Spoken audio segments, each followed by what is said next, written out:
Salut les amis, on se retrouve pour une nouvelle vidéo, une vidéo où on va parler de Chelsea. Puisque je vais vous faire le mercato idéal, je suis vraiment désolé, le mercato était prévu il y a un mois, mais j'attendais pas mal d'officialisation, notamment les retours de prêt de certains joueurs, le fait également que Chelsea a recruté, donc on en parlera et on continuera de parler dessus, et surtout j'ai encore des interrogations malgré tout, notamment sur la présence de joueurs comme Dario Esugo qui a été recruté en provenance du Sporting en même temps que Giovanni Kenda, sauf que Kenda arrive en 2026 et qu'Esugo pourrait arriver dès 2025. Je ne connais pas du tout son sort, donc on le mettra dans le mercato de Chelsea, mais évidemment il y aura des grosses interrogations. Est-ce qu'il restera au Sporting et il reviendra en 2026, ou est-ce que Chelsea va le prendre pour aussitôt le prêter? Je le mentionnerai dans mon mercato, mais ce sera en stand-by. Je le mettrai dans l'effectif, mais je ne pourrai pas, je ne saurais pas vraiment si je peux compter dessus. Donc voilà, ce qui fera partie un petit peu des petites règles pour ce mercato idéal. Ne m'en voulez pas, il y a tellement de joueurs sous contrat à Chelsea que c'est particulièrement compliqué de s'y retrouver. Pourtant, j'ai quand même essayé de faire un gros ménage et de continuer d'aider Enzo Maresca dans son projet de retour en Champions League, tout ça parce que je rappelle que Chelsea joue l'année prochaine et qu'il faudra être compétitif. Mais tu dois également te débarrasser de certains poids morts de ton effectif et tu dois également pouvoir prêter certains joueurs qui ont du potentiel mais qui pour moi à Chelsea n'auront pas suffisamment de temps de jeu pour se développer. Tu as Strasbourg, tu as Genk pour ça, qui sont des clubs de la galaxie Bloco. Donc on en reparlera, même si enfin, tu peux également les prêter ailleurs, ce n'est pas du tout interdit, mais ça pourrait être sympa également si ces joueurs-là restent dans la galaxie Bloco. Donc voilà pour cette petite introduction sur ce mercato de Chelsea. J'espère vraiment qu'il vous plaira parce que je me suis donné. J'ai quand même pris pas mal de joueurs intéressants, je trouve. Il y a pas mal de joueurs qui retournent de prêt et des joueurs que tu avais déjà pris des mercatos précédents. Donc ça c'est bien, je vais me baser dessus. Il y a pas mal de joueurs également qui sont issus de pas mal de rumeurs, mais n'empêche que pour moi, globalement, Chelsea fait un plutôt bon mercato, du moins sur le plan des arrivées. Donc ça c'est plutôt cool. Les amis, du coup, j'espère que cette vidéo va vous plaire, mais juste avant, pour ceux qui voient mon contenu mais qui ne s'étaient pas encore abonnés, je vous invite à vous abonner à la chaîne, ça me ferait super plaisir et c'est le meilleur soutien que vous pouvez donner à moi et à la chaîne pour continuer de se développer. Donc, on va commencer comme d'habitude par les gardiens puisque c'est la tradition et on va commencer par Robert Sanchez, Philippe Jorgensen, Mike Penders, Lucas Bergstrom et Marcus Bettinelli. Et je rappelle également que tu as Dorse Petrovic qui a été prêté à Strasbourg et qui devrait revenir à Chelsea. Alors, pour ce qui est du cas Petrovic, c'est un petit peu compliqué. Je sais que Chelsea ne compte pas dessus pour le mettre titulaire puisque Chelsea s'est positionné sur deux gardiens, même si là on sait qu'il y a un nom qui est beaucoup plus insistant sur ces derniers temps. Il y avait Gregor Kobel sur lequel il s'était positionné, j'aime beaucoup le joueur, mais maintenant Chelsea veut recruter Mike Maignan qui est un excellent gardien, que ce soit sur le poste tout court de gardien, sur le rôle, même si sa saison est très compliquée du côté de Milan, mais on connaît les qualités de Mike Maignan, on sait que c'est un excellent gardien, mais également qui pour le jeu au pied est excellent, à la relance est monstrueux, et pour le coup sera bien plus à l'aise qu'un Robert Sanchez qui pour le coup fait une saison catastrophique. Donc tu as un Petrovic qui devrait pour moi soit être vendu, soit repartir en prêt. Moi j'aimerais le prêter une saison de plus à Strasbourg. Strasbourg joue une Coupe d'Europe. Si tu veux pas complètement détruire l'équipe de Strasbourg, surtout que elle fait quand même partie de ta galaxie, ce serait bien de le reprêter si tu ne comptes pas l'utiliser dans ton effectif. Donc tu as Mike Maignan qui arrive, donc je vais le compter comme un titulaire indiscutable, ça ne bouge pas, et tu as également le petit Jorgensen que j'aimerais toujours garder, il est plutôt correct, c'est pas le gardien de l'année, mais voilà, il fera un très bon boulot en tant que gardien numéro 2.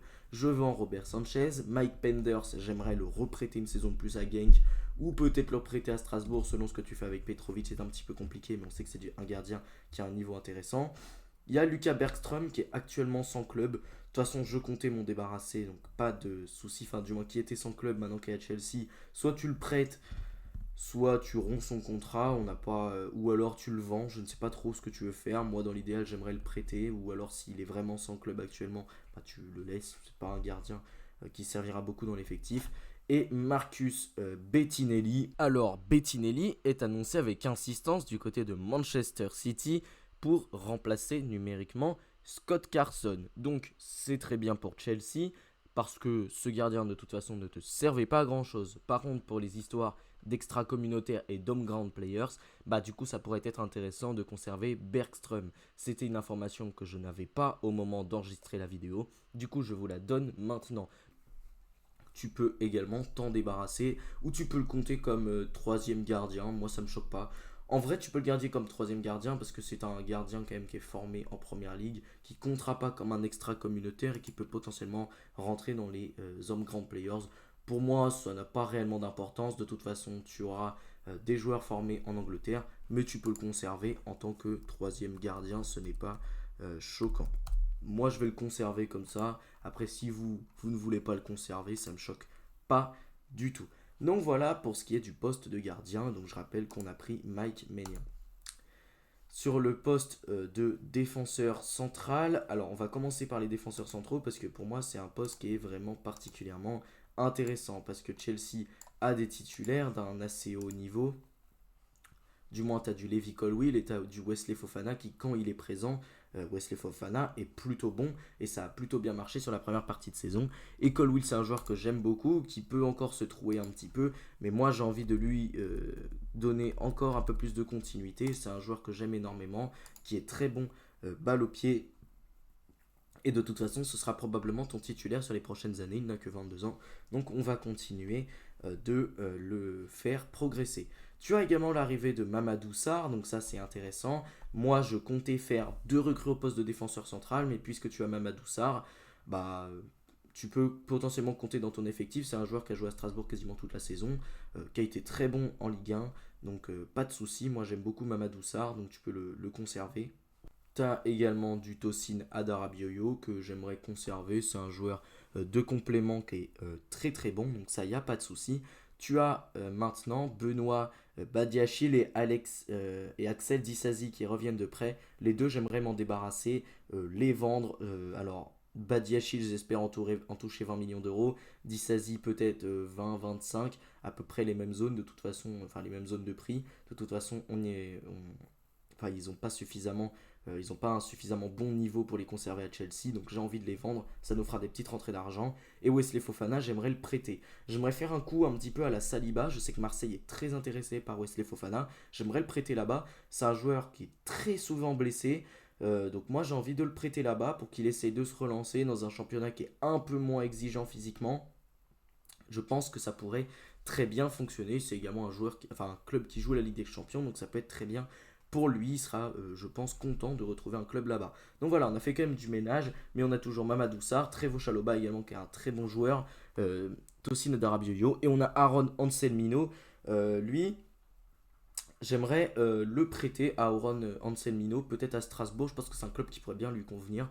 C'est un joueur apparemment qui a un beau potentiel, je ne connais pas réellement, qui a un potentiel intéressant, donc j'ai envie de le prêter pour qu'il continue de se développer. Donc pour la défense, nous avons que Colwill, et enfin en tout cas comme titulaire absolu. Et je sais que Chelsea s'est positionné sur des joueurs comme Schlotterbeck, qui est un très bon joueur, s'est positionné sur des Tomori également, qui vient de Cobham justement de ton académie, donc c'est plutôt bien. Mais on a un joueur du côté de Crystal Palace qui fait une bonne saison.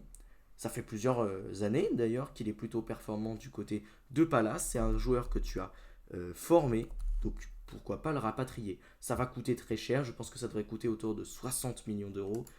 Mais Marc Guéhi, c'est exceptionnel si tu arrives à le ramener. Pour moi, c'est typiquement le joueur qu'il faut à Chelsea. Un joueur rugueux, mais également rapide, qui est plutôt bon dans le duel aérien, à côté d'un Colwill, qui est vraiment dans l'anticipation, qui a également une certaine vitesse, et qui est très bon à la relance. Je pense qu'on pourrait avoir une charnière centrale particulièrement intéressante et particulièrement complémentaire. Alors, Marguerite, j'aime beaucoup, ce serait mon titulaire, mais comme je vous avais dit, j'avais pensé à prendre un défenseur central remplaçant. Si Mamadou Sarr est renvoyé en prêt dans un autre club, ce qui n'est pas impossible au vu encore une fois du projet de Chelsea, tout ça, si Mamadou Sarr repart en prêt, tu peux prendre un joueur comme Ezri Konsa en tant que remplaçant, ce serait pas mal, mais comme je ne connais pas réellement la situation de Mamadou Sarr, je ne vais pas me prononcer, mais gardez en tête que Ezri Konsa, ça pourrait être un joueur intéressant. Et du coup, je vais placer les autres joueurs que je trouve intéressants, donc Trevo Chalobah, ainsi que Tosin Adarabioyo, que je veux conserver dans l'équipe. Donc voilà, là moi je trouve que tu as un secteur défensif au niveau de la défense centrale qui est vraiment correct. Donc voilà pour ce qui est de la charnière centrale. On va maintenant passer sur les latéraux, les joueurs de côté. Et on va commencer par le poste d'arrière droit parce que c'est simple, on n'a rien à toucher. Hormis le petit Josh Achampong que j'envoie à Strasbourg ou à Genk, globalement je ne touche pas. Reece James pour moi c'est mon titulaire. Il est revenu à un très très haut niveau. Reece James, il est revenu récemment et il est vraiment très bon. Moi je trouve que voilà, en tout cas il fait des très beaux matchs. Le seul problème c'est ses blessures. Il est encore très souvent blessé, mais quand il est présent, il est au très haut niveau. Et on a en plus de ça une doublure d'un niveau absolument énorme également en la personne de Malo Gusto, que j'adore, qui a encore une fois fait des performances intéressantes à Chelsea durant toute la saison. Déjà la saison dernière il avait été bon, mais cette saison il a été encore meilleur je trouve. Il a fait des très bonnes performances en équipe de France sur son entrée face à l'Espagne et son match face à l'Allemagne où il a été bon. Donc je le conserve, on a deux latéraux de très haut niveau au poste d'arrière droit, donc ça c'est très très bien. Mais vous avez bien vu qu'il y a un défenseur central que je n'ai pas encore, dont je n'ai pas encore évoqué la situation. Il s'agit de Gabri Veiga. Et on va parler du poste d'arrière gauche. Sachez que je ne considère pas vraiment Gabri Veiga comme un latéral gauche. Pour moi, Gabri Veiga, c'est un central qui peut jouer latéral gauche. Mais pourquoi prendre un latéral gauche en plus alors que tu as déjà Gabri Veiga qui a été plutôt bon au poste, qui peut également jouer dans une défense à 3. Et on sait que Maresca aime bien des fois avoir un latéral intérieur. C'est souvent le latéral droit qui le fait. Alors pourquoi pas tenter derrière d'avoir une défense à 3 avec un latéral gauche plus bas qui se recentre pour créer une défense à 3. Veiga l'a fait à la Juventus. Donc pour moi, c'est un poste qu'il connaît parfaitement. Et donc pour être une doublure de Cucurella ou alors potentiellement entrer dans cette charnière centrale sur des matchs un peu plus simples, moi je continuerai de le développer. C'est un joueur qui a un gros potentiel. J'aime beaucoup ce joueur. Donc j'ai envie de le conserver. Donc pas de souci là-dessus. Passons maintenant au milieu de terrain. Et donc au milieu de terrain, nous avons Moises Caicedo qui est pour moi le meilleur numéro 6 de Première Ligue. Je le trouve excellent. Il a été, je crois, le meilleur tacleur de Première Ligue. Vraiment un joueur exceptionnel avec un énorme volume de jeu. Et on a également un Enzo Fernandez à côté de lui qui a été excellent. Un véritable meneur de jeu, un vrai relayeur qui a été capable de mener le jeu plus bas sur le terrain, mais également de monter, trouver des options de passe. Un joueur également qui a une grosse grinta, capable de faire beaucoup d'efforts défensifs. Moi j'aime beaucoup, donc c'est un double pivot que je trouve très complémentaire et j'ai envie de continuer de m'appuyer dessus pour la suite. Donc voilà, eux je les mets. Et tu as également sur le banc le petit Romeo Lavia. J'ai toujours envie de compter sur lui, même s'il est très souvent blessé. C'est un joueur de très haut niveau quand il est là et qui peut t'apporter des choses différentes dans ton entrejeu lorsqu'il est présent. De toute façon, je vois pas comment tu pourrais le vendre à un prix vraiment acceptable. Je rappelle que tu l'as acheté 75 millions d'euros, que tu ne le vendras pas à ce prix-là au vu de ses blessures. Donc autant le conserver pour continuer de lui donner une chance.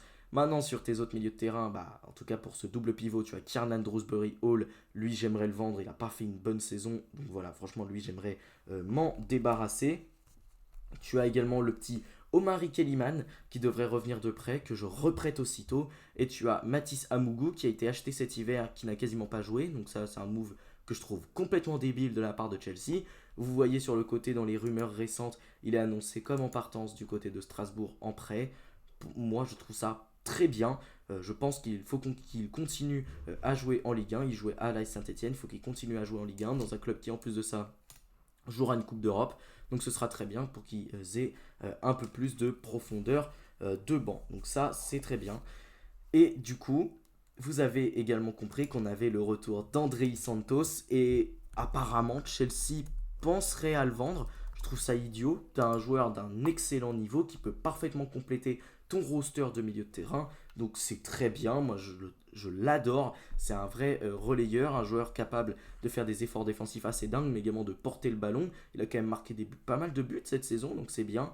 C'est pour moi le meilleur joueur de Strasbourg cette saison sans aucune contestation. Un des meilleurs joueurs de Ligue 1. Peut-être une des révélations de la Ligue 1. Bon, il y avait Doué Neves également, mais voilà, il aurait pas totalement démérité. Donc voilà, t'as Santos pour compléter ton milieu de terrain, c'est très bien. Et du coup, je mets Dario Essugo, même si Essugo, on ne connaît pas réellement sa situation. On ne sait pas s'il peut vraiment jouer dans ce milieu de terrain. Encore une fois, c'est un joueur très jeune qui, je pense, a un certain potentiel. Mais voilà, je le mets dans ce roster de milieu de terrain. Je pense que de toute façon, s'il est présent, ce sera très bien. C'est un joueur défensif qui a parfois un profil vraiment de sentinelle, mais qui peut également porter un petit peu le ballon, qui a une qualité de passe assez intéressante. Je pense qu'il pourrait continuer à progresser. S'il reste au Sporting et qu'il vient en 2026, c'est très bien. Comme on ne connaît pas sa situation, je vous l'ai dit, ça peut être un peu compliqué à estimer. C'est bien aussi qu'il continue de se développer là-bas. Et sinon, si Chelsea veut s'en débarrasser, le prêter par exemple à Strasbourg ou à Genk, ça peut être également une bonne étape pour lui. Donc quoi qu'il arrive, il n'y a que des bonnes situations pour Essugo qui pour moi aura quoi qu'il arrive du temps de jeu. T'as également le petit Hugo Choukou qui revient. Hugo Choukou, alors c'est pas un mauvais joueur, il a été prêté toute la saison à Southampton. Moi j'aimerais le reprêter en Ligue 1, potentiellement à Strasbourg, ce serait bien pour lui parce que il aura pas de temps de jeu à Chelsea. Southampton, il a joué dans une saison particulièrement compliquée où tu redescends et 20e de Première Ligue, donc voilà, c'est un résultat un peu ridicule entre guillemets. Donc moi j'ai envie de le prêter à Strasbourg pour qu'il revienne en Ligue 1 tranquillement, retourner s'aguerrir, et en plus de ça, pour Strasbourg, ce serait une bonne opération. Donc voilà un petit peu pour ce qui était de tous tes milieux de terrain. Et j'ai pas évoqué les joueurs plus hauts, mais évidemment on va en parler, puisque pour moi sur le poste de numéro 10, ça ne change pas. Je garde Cole Palmer qui est pour moi la star du projet.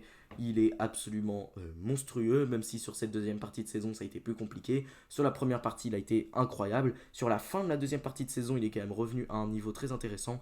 Donc je le conserve et j'essaie de le mettre dans les meilleures conditions pour qu'il performe sur les saisons prochaines. Et on a un retour de prêt. On a le retour de prêt de Kearney Chukwuemeka. Je ne sais pas du tout ce que va faire Chelsea avec lui, mais moi j'aimerais le conserver. C'est un joueur qui a montré un gros potentiel lorsqu'il avait été acheté par Chelsea, qui est un joueur qui a vraiment une belle qualité technique, qui peut jouer également un cran plus bas, donc peut-être pour dépanner Fernandez ou Santos, ou voilà, vous m'avez compris. Donc ça peut être très bien, il a une certaine polyvalence, je pense qu'il pourrait même jouer sur un côté que ce serait pas idiot. Voilà, moi c'est un joueur que j'aime beaucoup, grosse qualité technique, bonne qualité de passe, bonne qualité d'élimination dans le 1 contre 1, j'aime beaucoup ce joueur donc je le conserve. Maintenant sur ce poste de numéro 10, je rappelle que tu as également João Félix dont j'aimerais me débarrasser.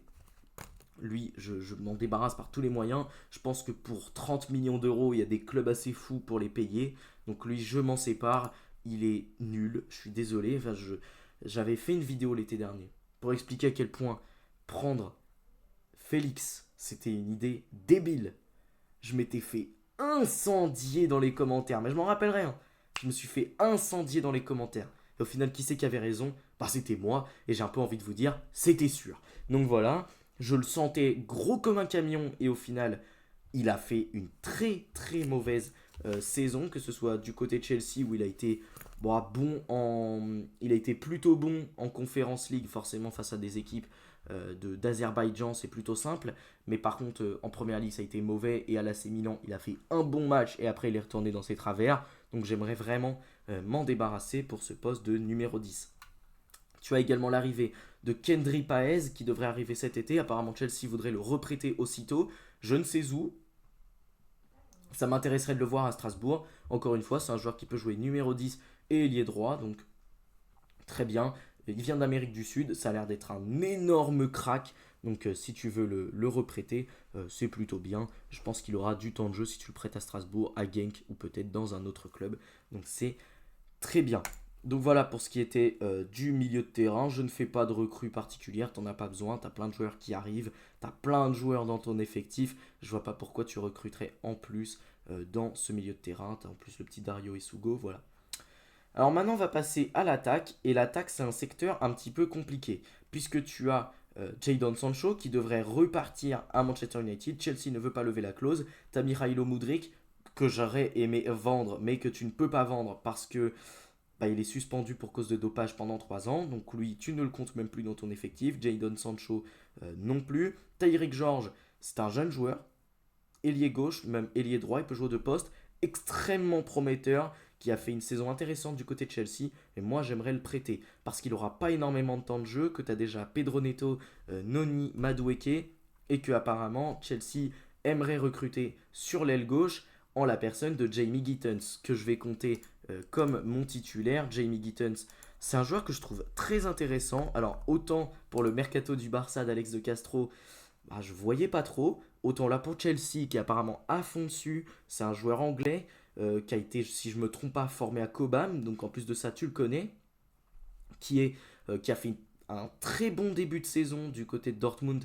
qui s'est un peu embêté sur la fin, qui a été moins bon sur la deuxième partie, mais qui commence à retrouver un petit peu des couleurs avec Kovac, même s'il y a eu des embrouilles, tout ça. Donc il faut absolument le sauver de ce contexte de Dortmund, où apparemment il n'est pas en odeur de sainteté avec Kovac. Et je pense que Chelsea, ça peut être un bon club, surtout qu'apparemment Gitton, c'est pas extrêmement cher. Chelsea pourrait le payer pour 30-40 millions d'euros. Dortmund ne serait apparemment pas trop gourmand. Donc ça, c'est une très très bonne nouvelle. De l'autre côté, tu as Madueke, que je trouve excellent, que je veux absolument conserver comme titulaire. Et tu as Pedro Neto, qui a fait une bonne saison du côté de Chelsea. Donc lui aussi, je le garde dans ma rotation. Il peut jouer ailier droit, ailier gauche, Pedro Neto. Donc c'est très très bien.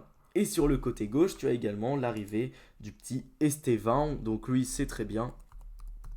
Esteban, je le garde. Alors je sais qu'il pourrait être prêté, mais comme ça au moins ça compte. Enfin, tu as ton roster d'attaquants qui est complet avec le petit Esteban. Donc encore une fois, pourquoi recruter alors que tu as Esteban qui est très bien et que tu viens de prendre Jamie Gittens. Donc ça, c'est très bien pour ses postes offensifs, pour ses postes d'ailier. Et surtout, on a fait un gros dégraissage, vous l'avez compris.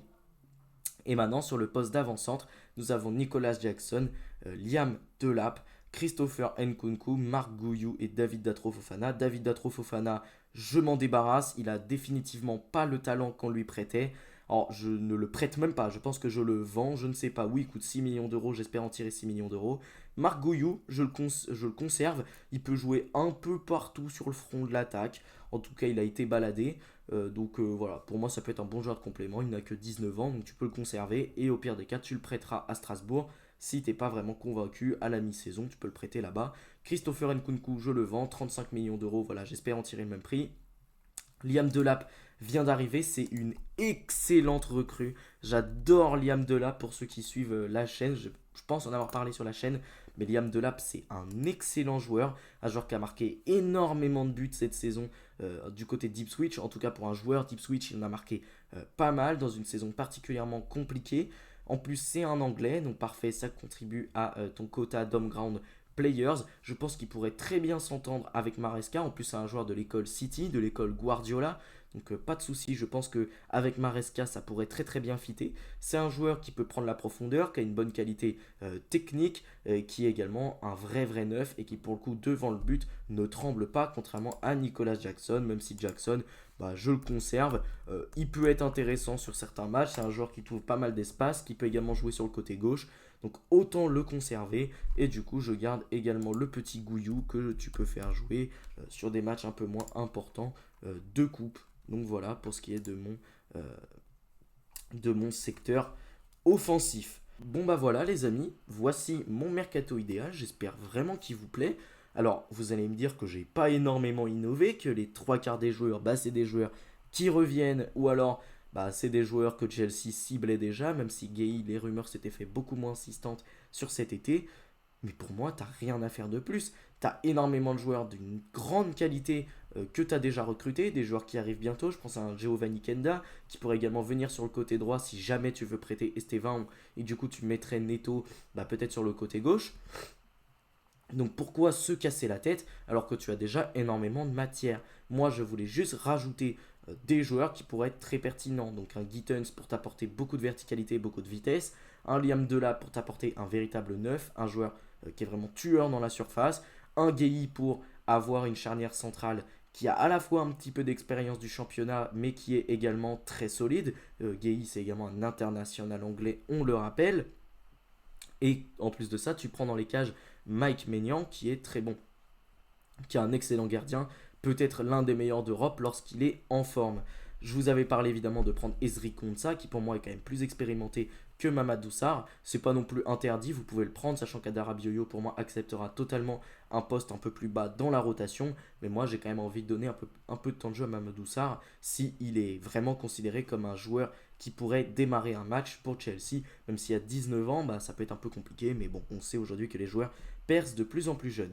Donc voilà les amis, le mercato final, voici à quoi ressemble l'équipe. Vous avez vu, on a fait un véritable dégraissage, on a viré plein de joueurs qui servaient absolument à rien, surtout qu'il y en a d'autres qui arrivent comme Kenda, comme Esugo, dont on ne connaît toujours pas vraiment la situation. Tu as des joueurs qui reviendront de près, comme un Paez qui reviendra, des joueurs comme Tyrick George qui reviendront, Anselmino, Amugu, qui voilà, viendront compléter ton effectif au fur et à mesure qu'ils prendront du temps de jeu, et au pire des cas, tu les vendras s'ils ne t'ont pas convaincu pendant leur prêt. Et tu fais également partir des joueurs qui n'ont tout simplement pas le niveau de Chelsea et qu'ils aient parti entre guillemets de certaines recrues qui pendant des mercatos tu t'es complètement raté dessus. Je pense à Mudryk, je pense à Félix, je pense à Badiachil également où je trouve que tu t'es un peu raté. Donc voilà. Donc voilà les amis, cette vidéo est terminée, j'espère qu'elle vous aura plu. Si c'est le cas, n'hésitez pas à la liker, à la commenter et surtout à vous abonner à la chaîne, ça me ferait super plaisir. Sur ce, salut les amis, à la prochaine.